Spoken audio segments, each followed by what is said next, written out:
আমাদের ভালো লাগাতে সকলকে অনেক অনেক অনেক স্বাগত জানিয়ে আমার আজকের গল্প আরম্ভ করছি। আজকের গল্প এক মুঠো সুখ। গল্পটি তাহলে শুরু করি। হ্যালো, বল দাদা, বেরিয়েছিস তোরা? হ্যালো, শুনতে পাচ্ছিস? পাঁচতলার কাঁচের ঘরে বসে বেশ চিৎকার করে জিজ্ঞেস করছে মধু। ঘরটা যতই শৌখিন হোক, সাধারণ বিষয়গুলোই এখানে নেই। মোবাইলের টাওয়ার থাকে না, সূর্যের আলো পৌঁছায় না, লোকজন প্রয়োজন ছাড়া আসে না। মাঝে মাঝে মধুর মনে হয় যেন মর্গে বসে আছে। প্রচণ্ড ঠান্ডা একটা কাঁচের ঘর। হ্যালো হ্যালো করতে করতে ঘরের মধ্যেই এদিক ওদিক করল মধু। শুনতে পেল ওপাশ থেকে শোভন বলছে, আমরা আজ যেতে পারিনি রে। আমার সাইটে যেতে হবে, একটা ভাইটাল মিটিং আছে, তাই আজ আর মাকে নিয়ে আসতে পারলাম না রে। কাল রবিবারটা থাকুক, সোমবার সকাল সকাল দিয়ে আসব। শুনেই মাথা গরম হয়ে গেল মধুর। দাদা সবসময় নিজের সুবিধা মতো সবটা গুছিয়ে করে নেয়। সেই ছোট থেকে দেখে আসছে মধু। নিজের প্রয়োজনে মাকে এমনভাবে আটকে দেয়, একেবারের জন্য ওর কথা ভাবে না। আর মা সেই বা কেমন মানুষ, বোঝে না একটুও মধুর মা ছাড়া তো কেউ নেই। ভেবেই নাক দুটো ফুলে উঠল মধুর, চোখ দুটো জলে ভেসে যাচ্ছে। ওপাশ থেকে হ্যালো হ্যালো করে যাচ্ছে শোভন। মধু একটু ঢোক গিলে বলল, ঠিক আছে, বৌদি কেমন আছে এখন? আর বেবির মুভমেন্ট হচ্ছে? শোভন বলল, এখন অল রাইট, আর কাল থেকে নতুন আয়াও আসবে। তাই মা নামের আয়ার সোমবার থেকে ছুটি হয়ে যাবে। মিটিং আসলে অজুহাত, একটা দিন যাতে বউয়ের কষ্ট না হয় তাই মাকে রেখে দিল।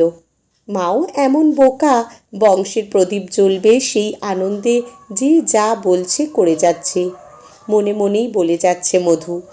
আর শোভনও যা পারছে করিয়ে নিচ্ছে মাকে দিয়ে। ভুলে যায় মায়েরও বয়স হয়েছে। হঠাৎ একদিন রাতে ফোন। মা সুচি বলল, বেবি মুভ করছে না, তুমি আসবে মা? মা বলে দিল, তোকে আসতে হবে না, তুই সুচির কাছে থাক, মধু কাল সকালে বাসে উঠিয়ে দেবে, আমি চলে যাব। গিয়ে ফোনে জানালো পুরনো আয়া নাকি কিছুদিন আসবে না জ্বর বলে। মধুর আর দুয়ে দুয়ে চার করতে অসুবিধা হলো না, অথচ মাকে কিছু বোঝানো যাবে না।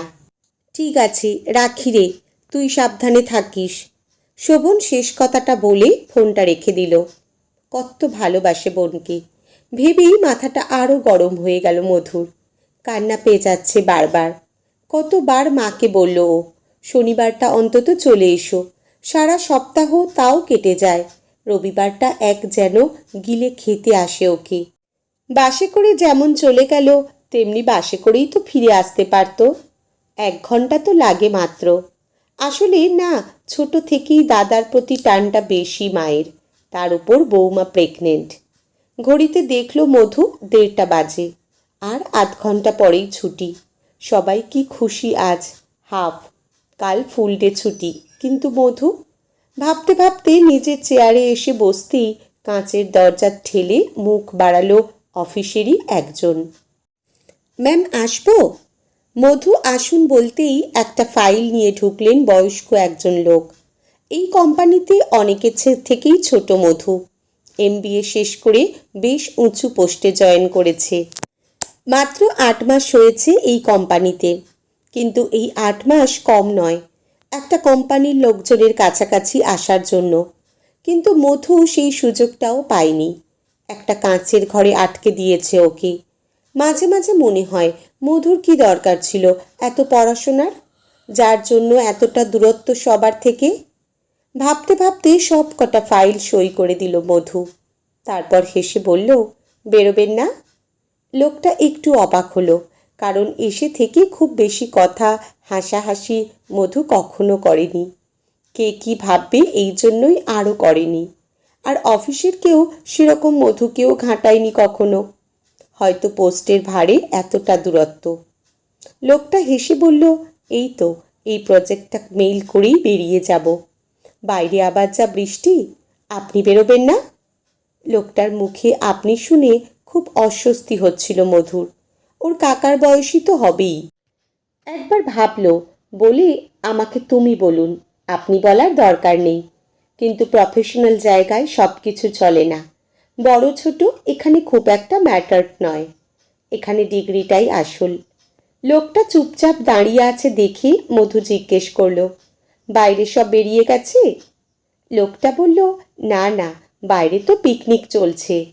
বৃষ্টি হচ্ছে দেখে মুড়ির দোকান থেকে খিচুড়ি, পাঁপড় ভাজা, ডিম ভাজা সব আনিয়েছে। ম্যানেজারের পোস্টের একজন লোকের সাথে একটু বেশি ক্লোজ হয়ে যাচ্ছে ভেবে নিজেকে সামলে নিয়ে লোকটা আবার জিজ্ঞেস করলো, আপনি কখন বেরোবেন? খিচুড়ির নামে জিভে জল চলে এলো মধুর। আজ বাড়িতে মা থাকলে মাকে বলতো বানানোর জন্য। সত্যি খিচুড়িরই ওয়েদার আজ। মধু হেসে বলল, এই তো বেরোবো। লোকটা চলে গেল। যাওয়ার সময় দরজাটা টাইট করে আটকে দিল, যাতে কোনোভাবেই বাইরের নিচু পোস্টের মানুষদের সান্নিধ্য না পৌঁছতে পারে ডিগ্রিধারী মধু। খুব ইচ্ছে করছে মধুর একটু বাইরে যেতে, দেখতে ওরা কীরকম করে হাসছে, খাচ্ছে, গল্প করছে। অফিস যে এত ভারী আর চাপের হয় আগে জানতো না মধু। এটাই প্রথম অফিস ওর। দুদণ্ড ভেবে উঠে দাঁড়ালো মধু। একটু জানালার কাঁচ দিয়ে দেখল অঝরে বৃষ্টি পড়ছে। এরকম দেখলে মধুর হয় খুব ভালো লাগে, না হয় খুব কান্না পায়। ছোট থেকে পড়াশোনা করতে গিয়ে বন্ধু, আড্ডা এসব থেকে অনেক দূরে চলে গেছে মধু। ওর জীবন খালি মাকে ঘিরে। দাদাও অনেক ছোটবেলা চাকরি সূত্রে কোলাঘাট থাকে, মাঝে মাঝে আসতো, কিন্তু দাদাকে খুব স্বার্থপর মনে হয় মধুর। আজ বৃষ্টি দেখে খুব কান্না পাচ্ছে, দম বন্ধ লাগছে। একটু বাইরে যাবে বলে এগিয়ে গেল দরজার সামনে। টাইট দরজাটা ঠেলে বাইরে আসতেই হাসির শব্দ শুনতে পেল। বেশ জোরে জোরে হাসছে, কথা বলছে। আর এই বাইরেটা খুব ভালো লাগে মধুর। এই জায়গাটাও কাঁচের, কিন্তু এরা চাইলে অনায়াসে আলো আসতে দিতে পারে। এখনই পুরো বাইরের বোঝা আলোয় ভরে আছে জায়গাটা। শীতল অন্ধকার ঘর থেকে বেরিয়ে জায়গাটাকে স্বর্গ মনে হলো ওর। বাইরে একটা বড় গোল করে সব খিচুড়ি খাচ্ছে। কিছুক্ষণ দাঁড়াতেই চোখে চোখ পড়ল মধুর একজনের সাথে। সাথে সাথে চাপা গুঞ্জন আর থেমে গেল হাসির আওয়াজ। মধুর নিজেকে খুব অযাচিত মনে হলো। ভাবল ঘরে ঢুকে যাক। সাথে সাথে একটা মেয়ে জিজ্ঞেস করলো, ম্যাম খিচুড়ি খাবেন? আর একজন বলল, খেয়ে দেখুন ম্যাম, দারুণ বানায়। মধুর একবার যেতে ইচ্ছে করছে, একবার পিছিয়ে যাচ্ছে। হেসে একবার না বলল, কিন্তু জোর করেই যাচ্ছে সব। মধুর মনে হচ্ছে এক চামচ খিচুড়ি খেলে ও অনেক কাছে আসতে পারবে ওদের। যাবে কি না ভাবতেই দেখল ডিরেক্টরের ঘরের দরজা খুলে গেল। সবাই চুপ করে খেতে শুরু করলো, আর মধুও পিছন ঘুরে দৃঢ় পায়ে এগিয়ে গেল নিজের কেবিনে। ধাক্কা খেল দরজার সাথে, যেখানে জলজল করে লেখা মধুচ্ছন্দা ঘোষ, জেনারেল ম্যানেজার। মধু এখন বুঝতে পারল সবাই কেন ওকে এড়িয়ে চলে, যে কারণে ও ডিরেক্টরকে এড়িয়ে চলল।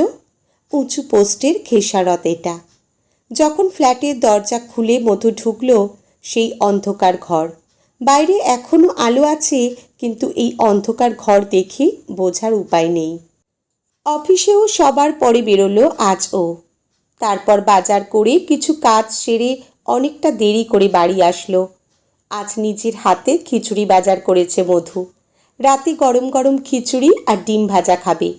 কারোর জন্য ওর নিজের ভালো থাকাটুকু মেরে ফেলবে না ও। সোজা রান্নাঘরে ঢুকেই হাতের প্লাস্টিকগুলো রাখতেই জোরে নাকি টানল মধু। কি সুন্দর গন্ধ বেরোচ্ছে, গোবিন্দভোগ চাল আর মুগ ডালের গন্ধ। নাক টেনে আবার ঘ্রাণটা নিল মধু। চোখ বন্ধ করে বারবার নাক টানল। পাশের ফ্ল্যাট থেকে আসছে কি? হতেই পারে। আজকের যা সুন্দর ওয়েদার, এই মেনু লোকের ঘরে ঘরে আজ। মায়ের কথা একবার মনে পড়ল মধুর। বুকটা আবার খাঁ খাঁ করে উঠল, কিন্তু আমল দিল না। মনে মনে ভাবল, যে আমার কথা ভাবে না আমিও তার কথা ভাবি না। তারপর অভিমানী শব্দে বলল, চলে যাব বাইরে, থাকবো না এখানে। উনি থাকুক ছেলে আর ছেলের বউয়ের সাথে। বলে পিছন ঘুরতেই দেখল টেবিলে একটা বড় বাটি বসানো। কিছুতেই বুঝে উঠতে পারছে না মধু কোথা থেকে আসলো এটা। হাত দিতেই গরম অনুভব হলো। খুলে দেখলো খিচুড়ি। আনন্দে চিৎকার করে বলল, খিচুড়ি! পাশের ঘর থেকে উত্তর আসলো, খিচুড়ি। পাশে ইলিশ মাছ ভাজাও আছে, ডিমওয়ালা। মধু দৌড়ে পাশের ঘরে গিয়ে দেখল মা পুজোয় বসেছে। ওই অবস্থায় জাপটে ধরল মধু মাকে। সুশীলা দেবী বললেন, আরে ছাড় ছাড়, নোংরা জামায় ধরিস না। মধু বলল, দাদা যে বলল তুমি আসবে না। সুশীলা দেবী বললেন, বাবু বলল থেকে যেতে, ওর কি সাইটে যেতে হবে, কিন্তু আমার মন চাইল না। 15 দিন বাড়ির বাইরে, ঠাকুরগুলো ঠিকঠাক খাবার পায়নি, ঘরগুলো অগোছালো। মধু বলল, এই জন্য চলে এলে? সুশীলা দেবী বললেন, আর? মধু বলল, আর? সুশীলা দেবী বললেন, আমার পাগলিটার আজ যে সকাল থেকে খিচুড়ি খেতে ইচ্ছে করছিল। বাস থেকে নেমে বাজার করলাম, দেখলাম বাজারে টাটকা ইলিশ মাছ, ডিমওয়ালা, তাই নিয়ে এলাম। মধুর চোখ ছলছল করে উঠল। এই একটা সমস্যা ওর, আনন্দ দুঃখ সবেতেই এইটাই প্রকাশ। বলল, তুমি কি করে জানলে আমার খিচুড়ি খেতে ইচ্ছে করছিল? সুশীলা দেবী বললেন, আমি জানবো না? আমি যে মা। যা, হাত মুখ ধুয়ে আয়, আমিও পুজো সেরে নিই, তারপর দুজনে খেয়ে নিই একসাথে। মধু বলল, কিন্তু মাকে কিছুতেই ছাড়ল না। নাক টেনে গন্ধ নিল। গোটা 15টা দিন এই গন্ধটা পায়নি। খিচুড়ি, ইলিশ মাছ, ডিম ভাজা, এসবের অনেক ঊর্ধ্বে এই গন্ধ, এই সুখ। এই একটা মুঠো সুখ নিয়েই বেঁচে থাকবে ও। বিয়েও করবে না, কোথাও যাবেও না, শুধু এই এক মুঠো সুখের জন্য। আজকের গল্প এখানেই সমাপ্ত। কলমে অনিন্দিতা মুখার্জি সাহা, পাঠে জয়তী। ধন্যবাদ।